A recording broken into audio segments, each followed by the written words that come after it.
So we're going to talk about monitoring TRT, which you can insert your own joke about how men are simpler than women. It's true here. There's a lot less to talk about, which makes this a little bit easier to work our way through. So lab assessments for male patients. Let's just get right into this. We can get some food. I was going to do a little bit more on DHEA, but we're running a little short on time. So you'll have these slides, but I wanted to answer this question, which was, testosterone comes from DHEA, right? So why don't we just give DHEA? So it's important to remember our physiology. DHEA is for DHEA. TRT is for T. You can't really give DHEA and rival gonadal production, right? So what happens? The brain makes LH, right? And it's going to circulate. And then when it gets into the testes, it's going to hit the tissue there and release the star protein, get the cholesterol into the mitochondria, right? We don't have DHEA or testosterone yet, okay? Then we're going to make pregnenolone, and then it's going to go into the endoplasmic reticulum, and bang, DHEA, right? So when you give DHEA, it's not going to find its way into that cascade right in that little micro testosterone production thing. And honestly, this is the minority pathway.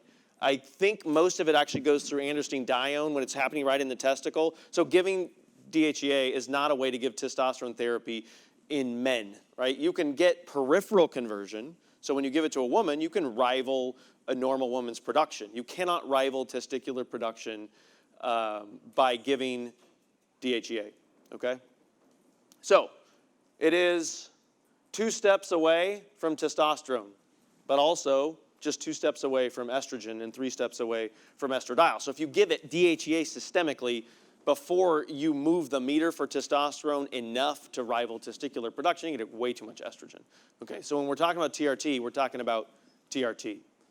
Okay, so this is our overall guide for HRT. Admittedly, it is skewed towards women. So men are snuck in there in injections and pellets, and then transdermal testosterone, and that's about it, okay? So, and then we have a separate sheet that talks about dosing and monitoring specifically for men. Mark talked about levels that are generally dropping with age, so what are we gonna do about that? On our report, our new report format that's not yet out, we have the age-dependent ranges built right into these. So the average 60-year-old is obviously lower than the entire range for what's healthy for 18 to 40-year-olds, okay?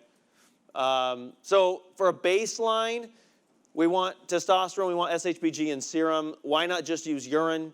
I think from the data that I've seen, we've published our correlation data with estradiol and progesterone. You can make a really good case that a urine test is a good equivalent to serum for female hormones, and then you get to measure the metabolites. Pretty nice primary tool, right? For men, the serum correlation isn't as good for urine for testosterone, and I'll show you one major reason why in a little bit. So I consider Dutch a really nice complementary tool for men's health.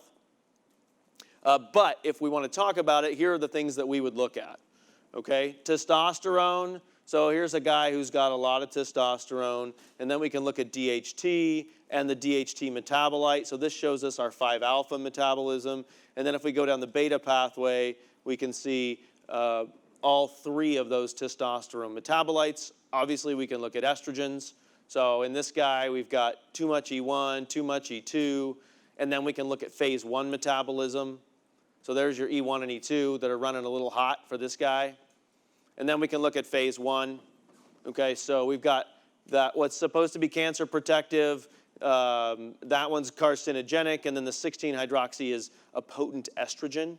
Right? So what's relevant for women is also relevant for men when it comes to the estrogen metabolism. I don't think we've gone over this, so I just want to touch on this. Even though we're with the men, this is sort of how we read this for the women. This pie chart is meant to be a three-way ratio, right? You've heard of the 2:16 ratio. This is essentially a 2 to 4 to 16 ratio. So what's normal? These are the ranges, but if you look in the middle of those range, it's 70, 10, 20. So it's a 7 to 1 to 2 ratio of 2-hydroxy to 4-hydroxy to 16-hydroxy. And this will allow you to evaluate that. So for this patient, the 2 is close to where it's supposed to be at 64, but that 4 is pretty big at 18, right? So that's an issue that we want to think about. And if it's running high, we want to methylate well, right? Just like for the women, that's our first chance to detox it is with methylation. So normally we're looking at about a 2-to-1 ratio,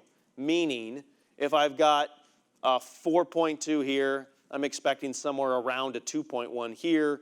That's a little bit on the low side. So 2-to-1 is sort of our ballpark ratio that we're looking for methylation. And then part of the point of this talk was to just sort of educate you guys on how to use epitestosterone, which I think is kind of interesting. Anyone in here who's seen that on a Dutch report over and over again and has no idea like what it means? So it takes a little bit of doing, but we're the first ones to kind of offer this, and I find it really interesting in terms of helping for 2 reasons.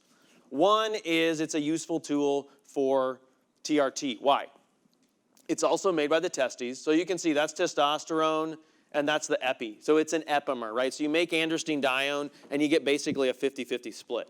It's not androgenic. There's some research that says it might be anti-androgenic, but it's definitely not. It's like testosterone's weakling cousin, right? So it's not androgenic, but it looks awfully a lot like it. It's made in similar concentrations, and we are going to leverage that fact because it's a marker of approximate testicular androgen production. Now, why do I care about that? Why would I care about approximating testosterone production when I can just measure testosterone? Well, when you start taking TRT, then you can tell how much you're suppressing the gonadal production of androgens, which is kind of a nice thing to know. So before TRT, it's similar, right? It's not exactly, it bounces around a little bit. There's variation between people, but it's a good ballpark. Okay, so with TRT, it goes down to the extent that LH and gonadal androgen production is suppressed, which I think is kind of a handy tool. So here's your average 60-year-old. Okay? And here's about what an average person might look like that's a TRT candidate, right? So they're low. The testosterone and epitestosterone are fairly similar, okay? Right, so average old guy that needs TRT, okay, or young. So if that's my typical candidate, here's what it looks like when you take 25 milligrams of a gel, okay? So the testosterone's gonna go up a little bit, and the epitestosterone is really like hanging in there, which means you haven't really started suppressing endogenous production at 100 milligrams. So this is my average data from my database, right? So this is just the average guy doing this. When it takes 100 milligrams, this goes up a little bit more, and now I'm starting to suppress that a little bit more. My cutoff is 10 and 5. I think when I use 200 milligrams and I'm below 10, but particularly below 5, that tells me that I have now told the brain, like, we're done here, right? So LH is going all the way down, and testosterone continues to go up a little bit more. Now, I'm not telling you this is good and this is bad, or this is bad and this is good. I'm just saying, depending on what you want to do, this is nice information to have when you're trying to navigate what you're trying to do with this. And I do also want to say, when it comes to the gels and the creams, this is a lot more testosterone than you make every day, right? So then it's a question of like, well, how much gets absorbed? And Nyan was talking a little bit about using transmucosal. Remember that, again, is a parallel to using vaginal hormones in the sense that when I put 25 milligrams of testosterone on your skin, that's very different than when you put it on a mucosal membrane, right? So when you say low dose, it really kind of depends on what you're doing. And some people will be creative and find ways to drive in 25 milligrams, right? The gels tend to work better with the creams. Now, Mark said the creams work fine with him. Well, the only study I'm referring to is an Australian study with one particular product, right? So it depends on how you make it. It also depends on how you give it, right? Some people say put it on a fatty area. Some people put it on thin skin. I know a particular gentleman who puts it on thin skin. I forget what it is. He follows it up with like almond oil or something and then rubs the heck out of it. And his serum goes up higher than the other guy who's doing it differently, right? So dose, what matters in the dose is how much you drive into the system. And what we showed in that earlier lecture is that the serum seems to move with success as it relates to that. So dosing, the numbers, don't get too fixated with the numbers because it depends a little bit on how you give it. Okay, back to this epitestosterone thing. If you've been 5 days since an injection, you got a pretty big urine testosterone and a real small epitestosterone. 3 days post-injection, it's even bigger. 10 days, point being, the testosterone's come down, but your endogenous production is still low. And that's what that can be kind of useful for. It's like, gee whiz, am I still seeing the tail end of my supplement? Or have the gonads started again? Well, that can be kind of helpful in order to like tease that out of your data a little bit. Okay? And one thing I should notice too, when you're comparing urine, like a Quest serum to a urine, our reference ranges are a little bit more aggressive. So that star is the 90th percentile, meaning if you're right at the edge, you're higher than 9 out of 10 young, healthy men, right? Whereas a lot of times the blood labs will use more of your classic 2 standard deviation ranges, so they're a little bit broader. So keep that in mind when you're using, a lot of functional labs use a little bit more aggressive. Pellets. So pellets, you're suppressing endogenous production with most doses, and you get pretty hefty numbers when you're early on, although most of the people that test with us honestly use pellet doses that I think is a little bit too aggressive. So epitestosterone's a nifty little tool. If you play around with it a little bit, pay attention to it, particularly in men, it can kind of give you a little window into something that you don't otherwise have. And I mentioned HPA axis. We want to look at that, and that's where Dutch offers these things, the oats, so we can look at glutathione deficiency, the oxidative stress marker. Melatonin's worth looking at too. Okay, so it's a useful tool, I said, for 2 reasons. So the first is it's usually the same as testosterone, except when it's not. Right? So there's another situation where we need to consider this, not in men on TRT. Okay? So how do we see testosterone in urine? Remember, we've said over and over again, it's not testosterone, right? It's not estradiol. It's estradiol glucuronide, right? It's that water-soluble conjugate. Same thing with epitestosterone, okay? So just to kind of picture this again so we're all on the same page, it doesn't get into the urine. It's going to go to the liver and get a water-soluble, kind of like a little sugar moiety put on it, and then it's going to go in circulation and end up in the urine. So the assumption is that this conjugation is happening, right? If that's not happening, then urine testing kind of goes out the window a little bit, right? So urine testing presupposes normal phase 2 metabolism. With other hormones, this assumption is almost always true. Testosterone glucuronidation doesn't always happen normally. So that's kind of the big crack in our armor, I think, is a urine test. I always lean more heavily towards serum as a gold standard for testosterone, particularly in men, because it's an issue. So EpiT, made by the testes, not androgenic, made in similar concentrations, but it's conjugated by a different enzyme. It helps identify the UGT variant. So back to our Scooby-Doo guy here. This guy has low T. He must have low T. No, I don't have low T, just UGT, which I'm not. My brother-in-law actually randomly is, and I'll explain what that is here in a second. So here's how we found this.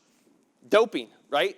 We look at the ratio of testosterone to epitestosterone, and when it hits above 6, we say you're a cheater and you're out, right? Because testosterone goes up, epitestosterone goes down, and you don't get to participate, right? Then they go and do that in the Chinese participants, and they find the epitestosterone is always way higher. Like, what the heck is going on?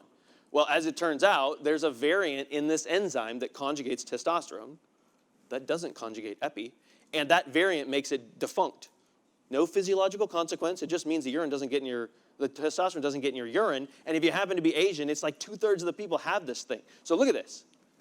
Urinary testosterone for Caucasians is way up here, and for Asians is way down here, right? So these people down here either have what? Really low testosterone, or they're one of the 1% of Caucasians that have the UGT defect.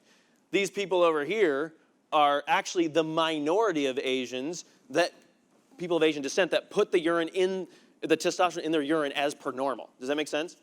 So this is part of how we want to use this. So we've got serum testosterone, a lot of overlap between the 2 ethnic groups, and then urinary, there's not. Why? Because they don't have testosterone? No, it just doesn't end up in the toilet, right? Not as testosterone, okay? So, but that's huge. It's more than 60% of people of Asian descent. It's like 1% or something of Caucasians. It's caused by a gene deletion. There's no physiological consequence, right? So it's interesting, but it doesn't hurt you. So what's it look like? In urine, testosterone's falsely low. Epi is, let's just call it right. DHT and 5-beta are also conjugated by that same enzyme. So they'll be falsely low, and the 5-alpha androstenediol will be right. So here's what it looks like. So we have a little algorithm, and if we see way higher epi than testosterone, and low DHT, and low 5-beta, but normal 5-alpha, if I look at that, and our system sees that, it'll put a little comment on the front of your report that says, you need to go get a serum test, and here's a video if you're confused, right? So this is why we added epitestosterone in the first place, is to be able to catch this. Because if you put that guy on testosterone therapy, what's going to happen? His serum's going to go up. Where's that going to go? Nowhere, because it still can't get in his urine as a conjugate, right? So we want to make sure we know when the uncertainty of the urine value is too high, and we definitely want to lean on the serum in those situations. Now, if you want to get a little more advanced to detect this, I would look here, because this is my 5-alpha, 5-beta pair, and this is a 5-alpha, 5-beta pair. What I'm telling you is this is artificially low. I look at these and it says, nah, there's really no 5-alpha or 5-beta preference. Whereas here, there appears to be, because that's artificially low. So you can tease out some different patterns from this, but basically we'll tell you when we see that, right? And so when that happens, you want to probably go look at serum. What's the other message? If you have a man or a woman and they're of Asian descent, and we're talking like Southeast Asia, this hasn't been that well defined, but probably India, China, that neck of the woods, you find this a lot. So you don't want to lean on a urine testosterone at all. You definitely want to do a serum for those people, okay? Okay, so now we get into the actual TRT measurement. So creams, gels, injections, pellets, that's what a lot of people are doing. I really like how Mark went through this. I don't want to add a lot to that. I think what he's doing, I think he's really narrowing in on a way to do this pretty effectively, so good for him. Cypionate, you got these other ones that last a lot longer. You might get into this conversation about bioidentical, okay? So this is methyl testosterone. Don't take that, right? Bad for your liver and all that. This is testosterone, of course. What are these things? Are they, I heard a guy once say like testosterone, like something acetate isn't bioidentical because you don't have an acetate ACE, like an enzyme that specifically targets it or whatever. These are not bioidentical in their parent form, but they break down into testosterone, and from that moment, it's pretty much indistinguishable from testosterone, right? So I'll call these bioidentical-ish, but you're giving bioidentical testosterone by giving this little conjugated guy that breaks off, right? So testosterone cypionate seems to be a pretty good way to go. And this is what Mark is trying to do, except I think he's doing it better. But this is the only data I could find in the literature, but this is propionate. So it's a little bit different kinetics than the cypionate, but what you can see is you're bouncing between a level that's low and a level that's maybe a little higher than you want. So I think what he's doing is probably leveling these out a little bit more. I will say that when you complement this with the Dutch, one thing I do like is I'm taking 4 points throughout the day and averaging them together. So it gives you a secondary look at the totality of the day for testosterone excretion, right? And that's a pretty fast moving picture. Right, so he's doing better with the cypionate, but it's still, there's still a bit of a curve there that you're like in the middle of, right? So you're going to get some variability just based on when you test relative to when you give the supplement, and you just need to know that, right? If you use these big injections, which he doesn't recommend, and I tend to think he's right, this is the kind of kinetics you get. Big old supraphysiological push, and then it comes down over 2 weeks. If you want to go really, really long, you can use the undecanate. I don't really have an opinion on this. This is what it looks like. So again, our job is just to figure out a way to monitor this. Studies will continue to come out to show pros and cons of different ways to do this. Obviously, the body's going up and down throughout the day when you're young, so maybe doing the twice a week injections makes a lot of sense. This is just to show kind of the relative distribution of what pellets look like. This is from an advertisement from a pellet company. Injections are aggressive, so this is meant to be a complement to their product. I think it's friggin' crazy, but that's just me to say I'm going to give someone 2,000 milligrams of a pellet, and you're going to land up here at this nice steady dose of a whole lot of testosterone. It doesn't make sense to me, but again, our job is to monitor it well, and a serum test is going to do a good job of telling you how high of a mountain you've created.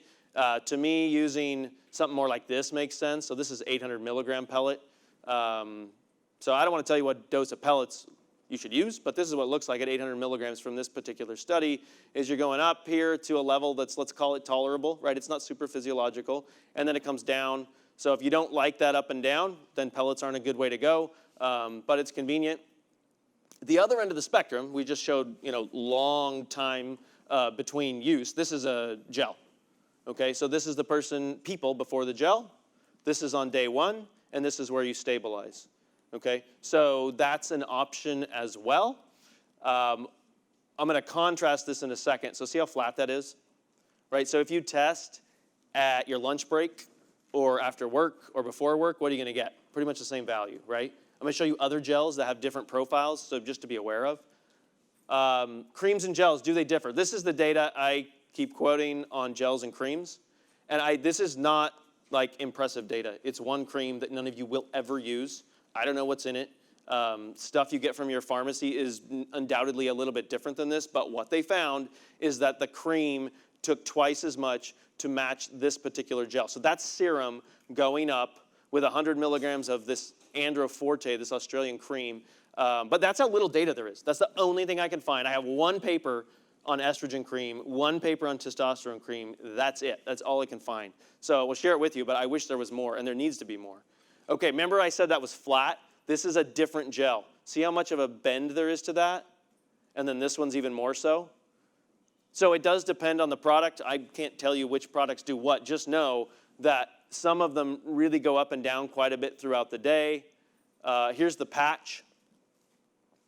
Right, and this shows what happens if you let it go for another 24 hours. It comes down. Now, I will say, I'm not entirely sure, but I think when Nyan quoted a 5 milligram patch, that's really close to what you make in a day, 5 milligrams, right? I think it's the same as the estrogen patch in that it's loaded up with testosterone, and 5 milligrams is the effective dose. So when you transition from 5 milligram patch to 5 milligram transdermal cream on your forearm or whatever, that is not, I don't think that's the same thing at all. And I'm not entirely sure on that. I had to read the study, but I think that's right. Okay, one other point to make about the creams. We've mentioned this. Here's the data. I use gels. I use a gel. It's up here. The normal range, right, it's like low normal. Here's the, I hope you can see that. See that line? That's the reference range for DHT. It's high. Why? Because there's lots of 5-alpha in your skin, right? So you're going to get more 5-alpha, more DHT if you give it on the skin than if you give it by another way, okay? So transdermal, cypionate, probably the most common. You want to get into the normal range. This is just me parroting people who I think are pretty smart, which we invited Mark, and we were glad that he came because he really knows his stuff, and this is what he shoots for. So I'm going to say that makes some good sense. Now, if you want to test right before the next injection, you're going to get a lower number, right? I wouldn't recommend testing right after an injection because you're going to get a big number that you don't want. That's not that helpful, right? So mid-dosing is most common. And those are the numbers he's saying are mid-dosing, like right in between application, right? Those are other labs that you can look at. And for Dutch, again, we're looking at testosterone, epitestosterone. The ratio is usually over 3 for transdermal. It's a lot higher for injections. That can be nice to monitor. We're looking at DHT production, estrogen production and metabolism. So we want to look for phase 1, not too much 4-hydroxy, methylation.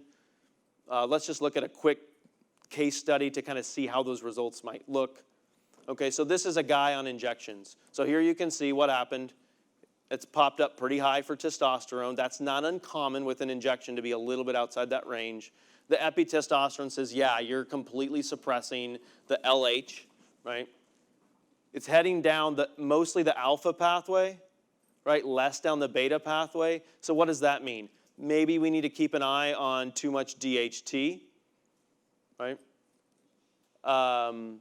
The other thing with this is if he's 5-alpha and he says, I hate injections, can you switch me to a gel? Then what's going to happen? That's going to be even worse, right? And I'm not saying don't use a gel, just be aware of that as you go into that situation, that if you switch him to a gel, he's probably going to make a lot of DHT out of that. Okay, estrogens.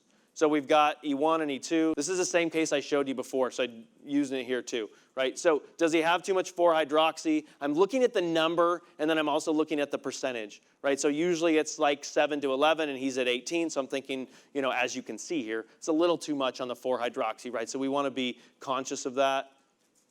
Looking at methylation, and then the pyroglutamate, because glutathione is a good way to get rid of those bad estrogens, so we want to make sure that we've got adequate glutathione. What would we do? As I said, be cautious about switching to transdermal. How do we drop the estrogens? You know, they talked about that a little bit. I want to show you a case. So this here, this is a guy on like a strong aromatase inhibitor, right? So here's a guy who's got too much estrogen. So okay, let's give him some Arimidex. And as Mark said, you got to be careful about not pushing this too low. So this is the 10th percentile for guys, 4.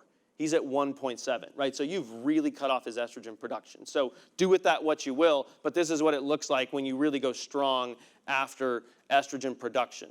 The other thing that I wanted to mention as a pattern thing is when you get down around these levels where you're at like less than 0.5, these ratios really become more like approximate, right? Because you're right near the detection limit of the assay. So we would love to say every number we give you is rock solid, right? But as you get closer to this doesn't work anymore, what happens is it gets less precise, right? So the number's low, you know that, but is it 0.3 or is it 0.2 or like how low that is? You want to be careful when it gets really low that the ratios are a little bit more approximate because it's less precise as you're at the low end.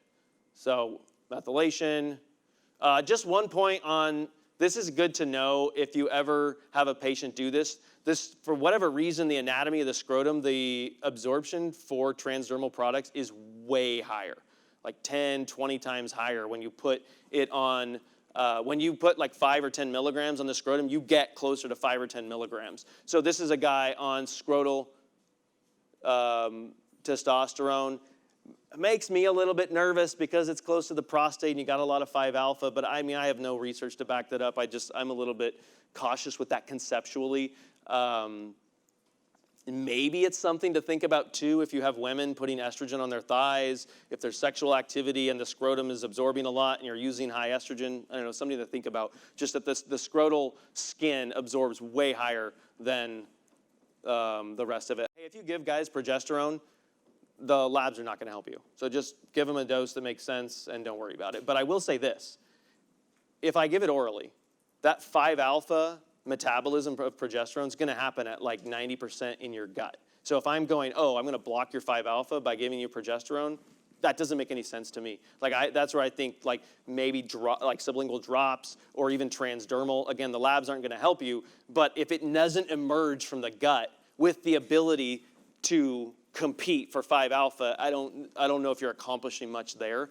So the labs won't help you much with that, but feel free to give progesterone if it makes sense to you. So again, I think materials on this can be helpful as a reference.